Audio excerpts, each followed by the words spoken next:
เคไปต่อขนานยังเหลือเวลาอะไรปะเนี่ยไม่ได้บอกไปต่อขนานเดี๋ยววันนี้ก็ต่อขนานต่อเลี่ยนมันกระแสไฟฟ้าเท่ากันเราต้องกำให้ได้สูตรคิดไรยูรวมเนื่องจากยูนบ่ถอกันเด็กำให้ได้สูตรคิดไรยูรวมสูตรคิดไรรวมสินะวันนี้เบิ่งต่อขนานต่อขนานต่อขนานจะมีบทเลขต่อขนานอืมโอเคตัวอย่างข้อที่1เป็นตัวอย่างที่ดีสำหรับการเริ่มต้นต่อขนาน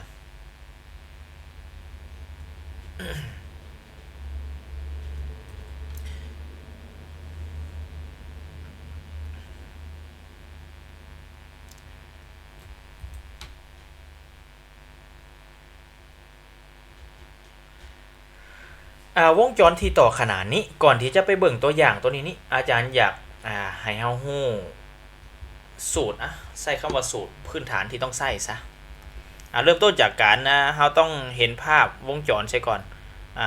กรณีที่วงจร RLC ต่อขนานกัน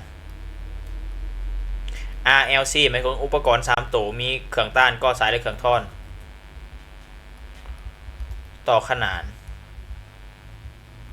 กันโอเคต่อขนานกันหมายถึงเป็นสิมีความต้านมีก่อสายแล้วก็มีเครื่องท่อน3ตัวต่อขนานกันแล้วมาต่อใช้กระบอกไฟฟ้าสิเนาะเมื่อมันต่อขนานกันสิ่งที่เราต้องรู้ก็คือผลลบระดับไฟฟ้าของแต่ละอุปกรณ์จะเท่ากันและก็เท่ากับตัวรวมอีกเนี่ยเท่ากับตัวรวมอีกซึ่งความรู้ตัวนี้มันก็คือกันกับตอนที่เราเรียนไฟฟ้ากระแสกงว่าถ้าหากว่าวงจรต่อขนานกันผลลบไฟฟ้าของพวกมันจะเท่ากันเนาะแต่ว่าในด้านของกระแสเนี่ยจุดพิเศษของมันคือในด้านของกระแสเนี่ยกระแสจะบ่เท่ากันนะกระแสจะบ่เท่ากันและนี่คือสูตรในการซอกหากระแสไฟฟ้าสังรวม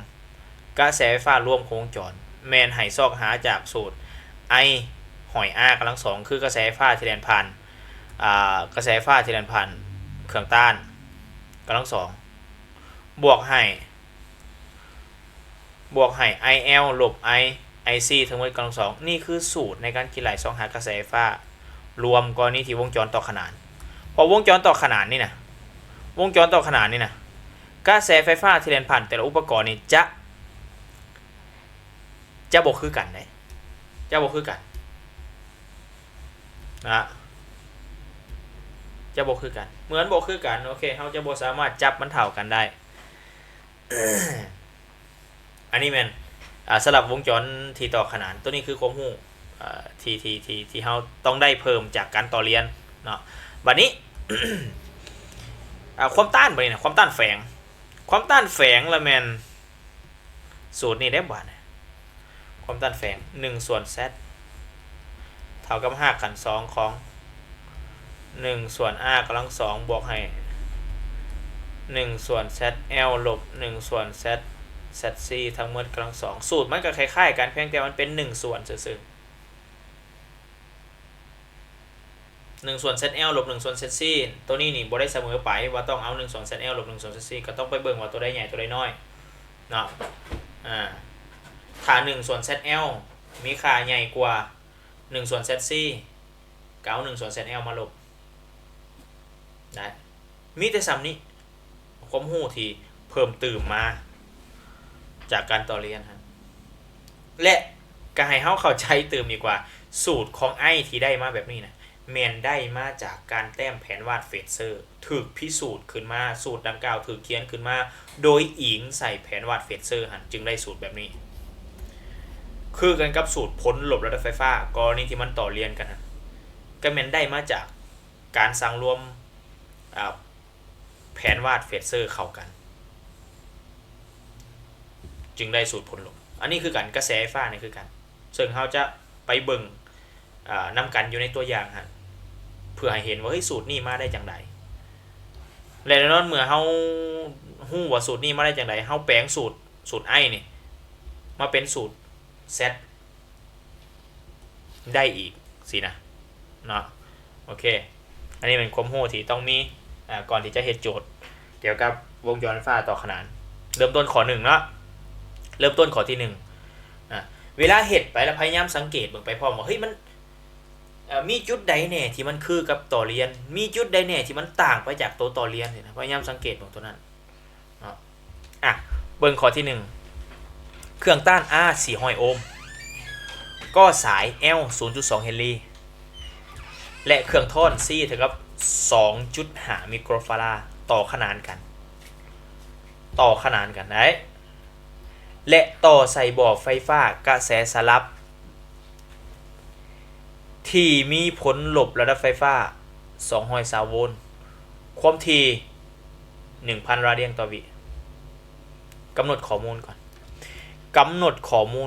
อมูลให้เฮาฮู้หยังแน่ข้อมูลให้ความต้านเฮาเท่ากับ400โอห์มข้อมูลให้สัมประสิทธิ์สะท้อนไฟฟ้าของกอสายก็คือ L หั่นแม่น 0.2 เฮนรี่และให้ค่าความท่อนของเครื่องท่อนเท่ากับ 2.5 มิโครฟาราด์ตัวนี้เนี่ยให้เปลี่ยนหัวหน่วยไว้โหลดมิโครฟาราด์เนี่ยเท่ากับ 2.5 มิโครให้เปลี่ยนเป็น10กำลังลบ6ฟาราด์เขียนไว้คือเก่าได้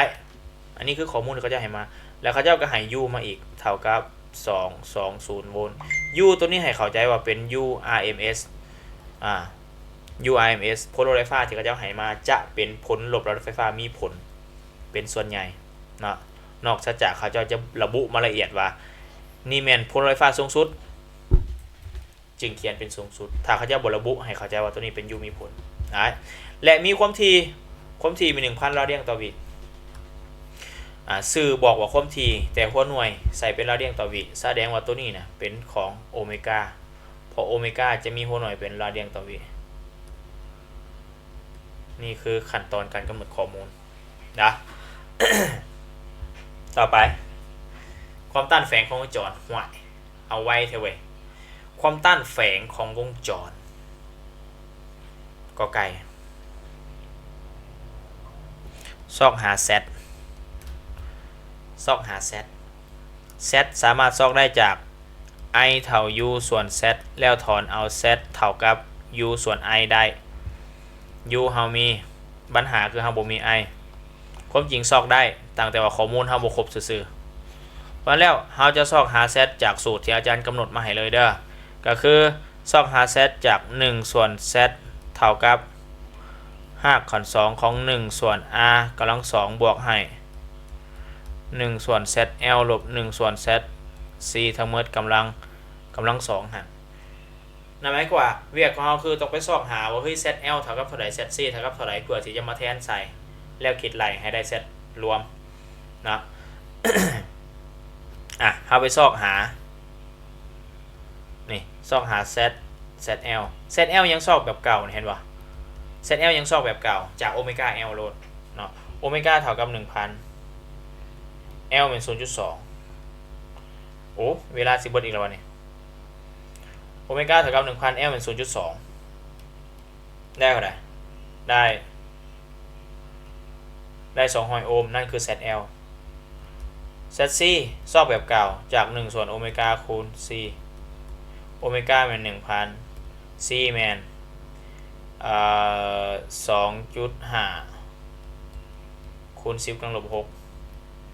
2.5 คูณให้ 1,000 จะออกอยู่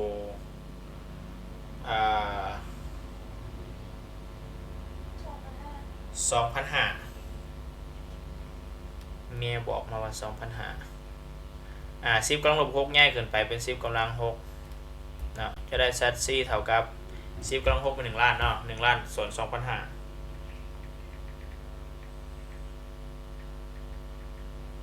ออกอยู่400 โอห์มนั่นคือ ZC ไล่ธรรมดาไล่คือเก่าคือกันกับต่อเรียนกับต่อขนานในการสอบหาความต้านของก้อสายความต้านของเครื่องท่อนไล่คือเก่าไล่คือกันเนาะโอเคหลังจากที่เขาไล่พวกนี้แล้วแสดงว่าข้อมูลเขาครบในการสอบหาเซตรวมเนาะเพราะว่าเขาจะหายมาแล้วเท่ากับ400เด้เนาะโอเคฉะนั้นเขาจะได้เนี่ย แล้วก็นำใส่สูตรเลยหน่วงส่วน z เท่ากับ5กัน2ของ1ส่วน400กำลัง2บวกให้1ส่วน1ส่วนอย่าง1ส่วน zl ลบ1ส่วน zc โอเค1ส่วน zl นี่คันเฮาเอา1เฮาคันหากว่าเฮาเอา1มาส่วนให้ zl zl เท่า200มันจะมีค่าหลายกว่า1ส่วน zc เนาะ zc เป็น400เด้แล้วสูตรที่เขาตั้งนี่ถึกแล้ว1ส่วน zl ลบ1ส่วน zc ความจริงตั้งสูตรบ่ถึกก็ไล่ถึกคือกัน200ลบให้1ส่วน400ทั้งหมดกำลัง2จัดการอยู่ในวงเล็บนี่ก่อนจัดการในวงเล็บก่อนตัว r นี่ป้าไว้คือเก่าก่อนก็ได้ จัดการในวงเล็บได้อย่างนี้เป็น1ส่วน4บ่1ส่วน400บ่แม่นบ่แม่โอเคแม่นบ่เจนี่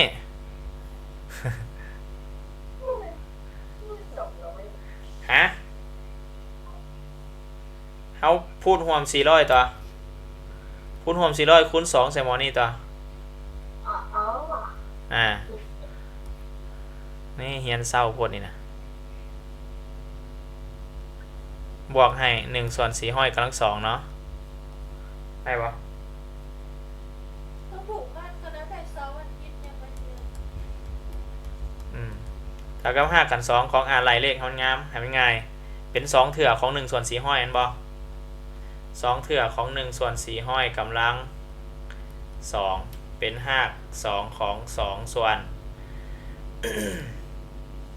400บ่ส่วน400เนาะแสดงว่าอย่างแสดงว่า z เท่ากับ1ส่วน z เนาะ z เท่ากับ400ส่วน2เอา5ออกจากคูณเบิ่ง200นักโอเค200หัก2โอห์มจะงามกว่าท่านบอกเฮ้ยมินกูนะเบน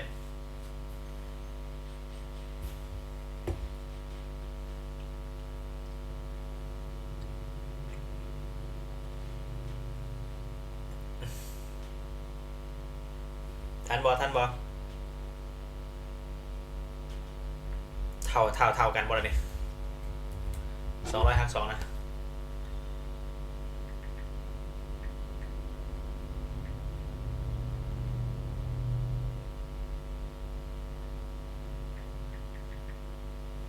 282.8โอเคเท่ากันได้ยังวะเบนปูหน้าได้เลยเนาะได้โอเคยังเหลือเวลาอีก5 นาที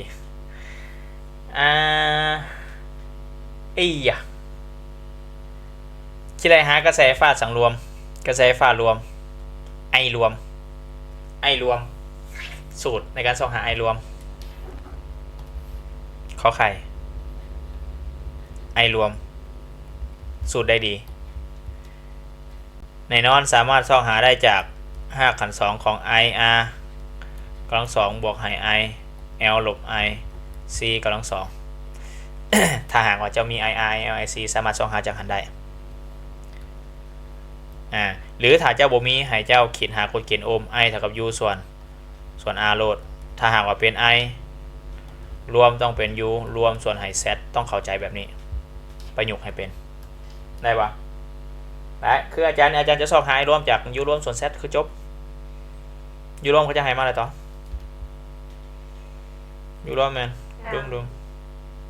นี่ U รวมมาต่อ220ส่วนให้กับ200หัก2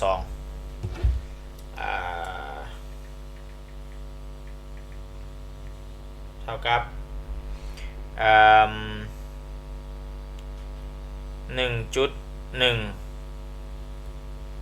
หัก2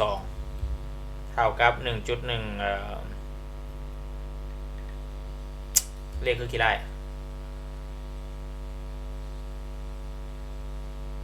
เอาเท่าไหร่0.78กี่ได้ตั้งแต่พี่ละ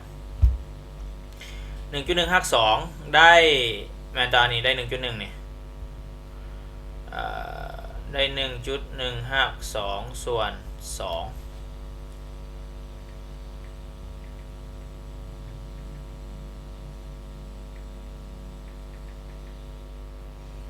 1.1 หัก2ส่วน2โอเคลองปะแบบนี้เบิ่งก่อนเด้อแต่ว่าเลขมันก็ออกของอาจารย์มันออก 0.7755 เนาะก็จะใกล้เคียงกับตัวนี้ใกล้เคียงกับตัวนี้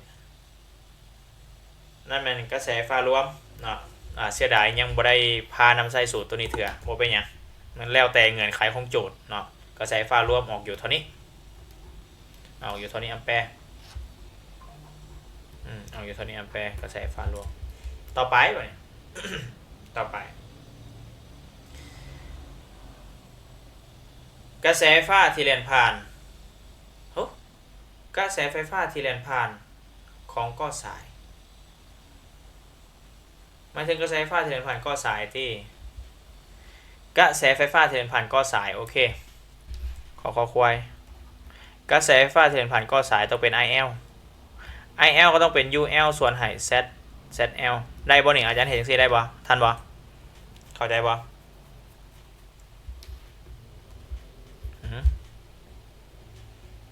IL ก็ต้อง UL ส่วน ZL I รวมยัง U รวมส่วน Z รวมได้เลย IL ก็ต้อง UL ส่วน ZL IC UC ส่วน ZC IR เท่า UR ส่วน R หายซึ่ง UL หันเท่ากับ U รวมหาย UL เท่ากับ U รวมเพราะพวกมันต่อขนานกันนี่คือความรู้ที่เราต้องใส่ให้เป็น UL เท่ากับ U รวมแสดงว่า UL แม่น220หารให้ZL ZL เท่าไรมา ZL แม่น200หารกันจะออกอยู่ 1.1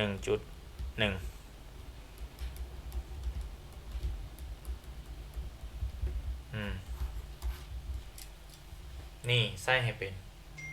ต่อขนาน U เท่ากันนะตัวสุดท้ายงองัวมุมเบี่ยงฟ้าของกระแสไฟฟ้าสังรวมกับผลหลบรถไฟฟ้าอีกละมุมเบี่ยงฟ้าของกระแสไฟฟ้าและผลรถไฟฟ้าก็คือส่องหามุมประกอบระหว่างเวกเตอร์ของ I รวมกับเวกเตอร์ของ U รวมครับซึ่งเขาจะเห็นมุมประกอบรองเวกเตอร์ของ I รวมกับเวกเตอร์ของ U รวมเขาต้องแต้มแผนวาดเฟเซอร์ออกมาก่อนจึงจะเห็นสูตรคิดไลโอเคเริ่มต่อเด้อเริ่มต่อการซอกหามุมเบี่ยงเฟสระหว่างพรมเข็มกระแสไฟฟ้ากับผลรถไฟฟ้าเขาจะต้องแต้มแผนวาดเฟเซอร์ออกมาเพื่อเบิ่งว่าเฮ้ยเขาจะใส่สูตรใดในการซอกหามุมเบี่ยงเฟสนอกจากนั้นการแต้มแผนวาดเฟเซอร์ก็คือกับกรณีที่มันต่อเรียนเพื่อเบิ่งว่าเฮ้ยตัวใดไวฟ้ากว่าตัวใดซ่าฟ้ากว่าไวกว่าเท่าใดซ่ากว่าเท่าใดเนาะซะแล้วคือขององัวนี่เขาต้องแต้มแผนวาดเฟเซอร์งองัวมุมเบี่ยงเฟสระหว่าง I และ U ต้องได้แต้มแผนวาดเฟเซอร์แต่ว่าการแต้มแผนวาดเฟเซอร์ในกรณีที่วงจรเป็นวงจรต่อขนานจะต่างจากวงจรที่ต่อเรียนวงจรต่อขนานนี่มัน U เท่ากัน U เท่ากัน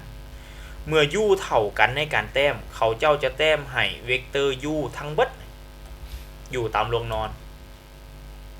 นี่คือแนวความคิดในการแต้มนี่คือ U รวมและแน่นอนเมื่อ U รวมอยู่นี้ UR ก็อยู่นี่ UL ก็อยู่นี่ UC ก็อยู่นี่พอพวกมันเท่ากัน ได้หลังจากที่เราแต้มเวกเตอร์ u เรียบร้อยแล้วเราก็ต้องไปแต้มเวกเตอร์ i เทียบใส่กับเวกเตอร์ u เราต้องแต้มเวกเตอร์ i เทียบใส่กับเวกเตอร์ u นั่นแหละจุดนี้ขั้นตอนนี้นี่เราจะต้องได้กำให้ได้ว่าระหว่าง i กับ u ตัวใดไวฟ้ากว่าตัวใดซ่าฟ้ากว่าสินะซึ่งถ้าเรากำบ่ได้ก็ให้ใส่ civil นี่มาเป็นตัวเบิ่งสวย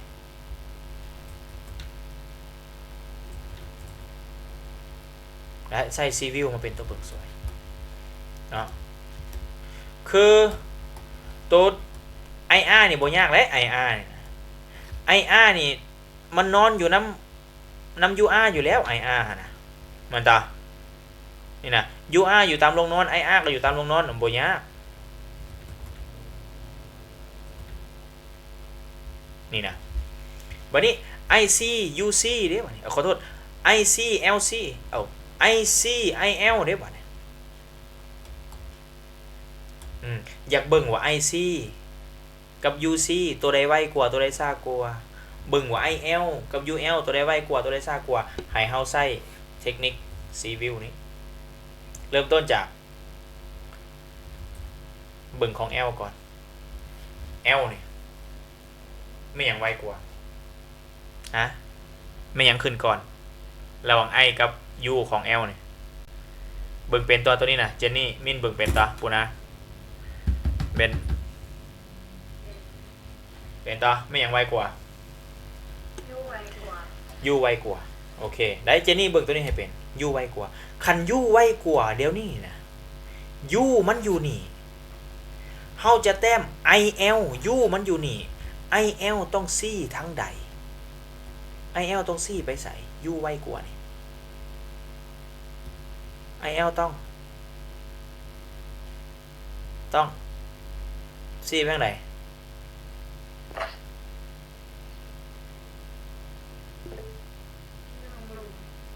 4ลงหลุมนี่นะ4ลงหลุมโอเคนี่คือ IL เด้อนี่คือ IL บนนี้ IC วะนี่ IC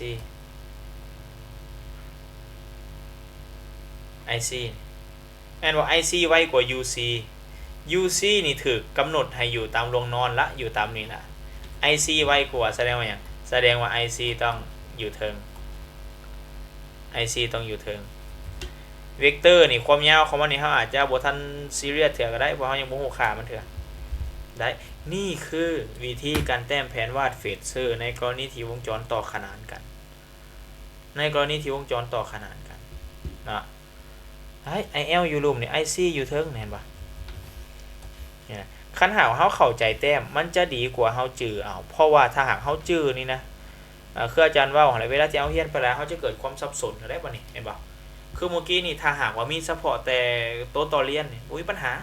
แต่ปัญหาคือเมื่อเขามาเฮียนโต๊ะต่อขนานเข้าไปในหัวเขาตื่นนี่นะมันจะเกิดความสับสนละ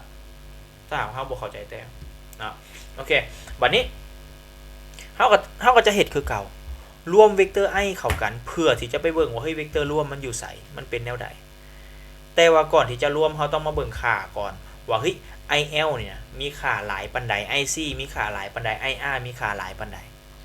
ถึงว่าโจทย์เขาจะบ่ถามหาก็ตามแต่ว่าข้อมูลพวกนี้เป็นข้อมูลที่เราต้อง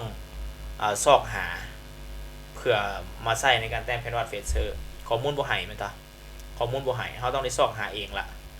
ซอกหาเองล่ะเริ่มต้นจาก IR ก่อน IR เท่ากับ UR ส่วนให้กับ R UR เท่ากับ U รวมนั่นตา UR เท่ากับ U รวมและ U รวมแมนเท่ากับ220 R แมนเท่ากับ400นี่แสดงว่า UR แมน220ผมเท่ากับ U รวมส่วนให้ R แมน400ได้ IR เท่ากับเท่าไหร่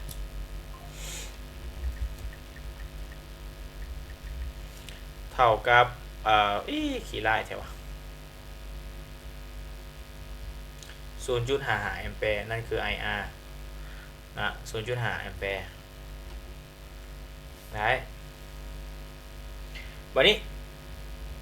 IL เนี่ยเขาซอกเลยเนาะ IL มัน 1.1 IL 1.1 IL เขาซอกแล้วอยู่เทิงหมดพอโจทย์เขาจะให้ซอก IL 1.1 IC อยู่นี่ IC ก็ต้อง UC ส่วนให้ ZC หาแล้ว UC มัน220 ZC มันเท่าไหร่ ZC เป็น400คือกันโอ้ ZC มันออก400บ่ ZC มันออก400คือกัน ZC มัน400คือกันแสดงว่า IC ก็ต้องเท่ากับ 0.55 แอมแปร์โอเคเปรียบเทียบระหว่าง IL กับ IC IL เป็น 1.1 IC เป็น 0.55 แสดงว่า IL นี่หลายกว่าคัน IL หลายกว่าเวลาที่เราแต้มแผนวาดโอเคอาจารย์จะแต้มให้มันสมเหตุสมผลให้มันงาม IC จะขอโทษ IL จะยาวกว่า IL จะยาวกว่า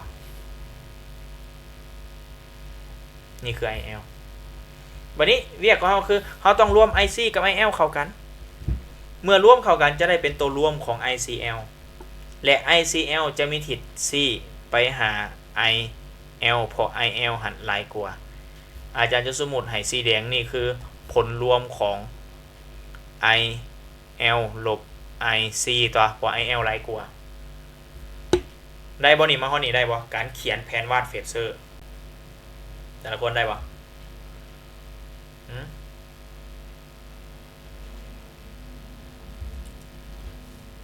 ได้บ่ได้เนาะ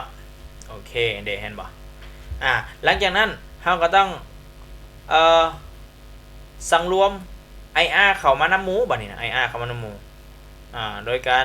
ขีดเส้นตอกขีดเส้นตอกนี่ได้แสดงว่าอย่างแสดงว่า I รวมอยู่นี้ I รวมนี่อยู่นี้นี่ I รวมนี่คือ I รวมนี่นะนี่คือ I รวมได้และนี่คือมุมเบี่ยงเฟสระหว่าง I รวมกับ U รวมเห็นปะและรูปสามแจนี่เป็นรูปสามแจที่เราต้องจับไปพิจารณาเพื่อหาสูตรในการซอกหามุมฟรีนะได้ปะอันนี้เป็นอย่างอันนี้เป็น IR อันนี้เป็น I รวมครั้งนี้เป็น IL ลบ IC เบิ่งออกต่อบัดนี้น่ะเบิ่งออกบ่บัดนี้ซอกหามุมฟรีจากสูตรใดแล้วแต่เฮาถนัดได้บ่นี่แล้วแต่เฮาถนัดคันสมมุติเฮาสิใช้sinของมุมฟรีก็ต้องเท่ากับข้างกงหน้าส่วนกงสากกงหน้าเป็นข้างของหยังข้างของหยังข้างใดข้างกงหน้าแม่นบ่ IL ลบ IC ได้ส่วนให้ข้างกงสากก็คือ I รวม IL เป็น 1.1 IC เป็น 0.55 นะจ๊ะส่วนให้ I รวมแม่นเท่าไหร่ละ I รวมเขาได้ไล่อยู่บ่ I รวมแม่น1.1 หัก2ส่วน2เบิ่งดูเอาเลขนี้จะได้บ่งามบ่ 1.1 ส่วนหัก2ส่วน2โอเค 1.1 ส่วน 1.1 คูณหัก2ส่วน2เนาะส่วนให้2โอเคตัวนี้ลบกัน 1.1 ลบ 0.55 ออกอยู่ 0.55 คูณ2ขึ้นไปนอกคูณออกในคูณในคูณ2ขึ้นไปกลายเป็น2คูณให้ 0.55 ส่วนให้ครับ 1.1 หัก2ตัวนี้คูณกันก็ออก 1.1 คือ9ส่วนให้ 1.1 หัก2และจะออกอยู่ยังจะออกอยู่1ส่วนหัก2หรือเท่ากับหัก2ของ2ส่วน2แม่นตะทันบ่จุดนั้นทันบ่เขียนแบบนี้ไหลทันบ่เบิ่งทันบ่จากนี้มานี่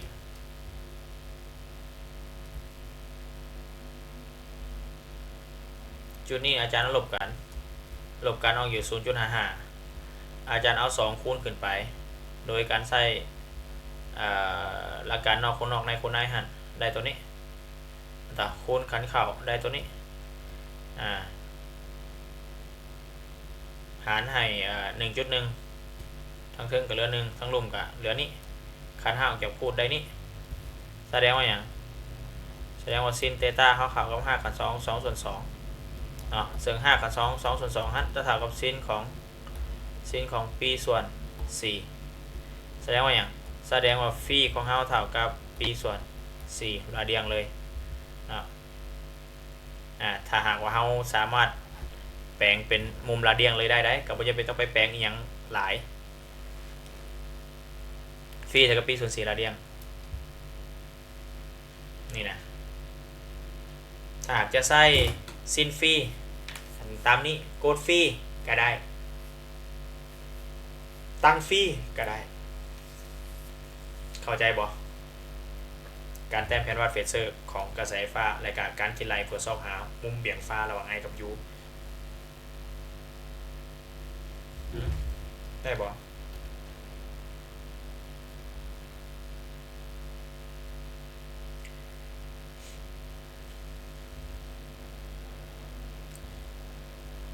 มีคำถามบ่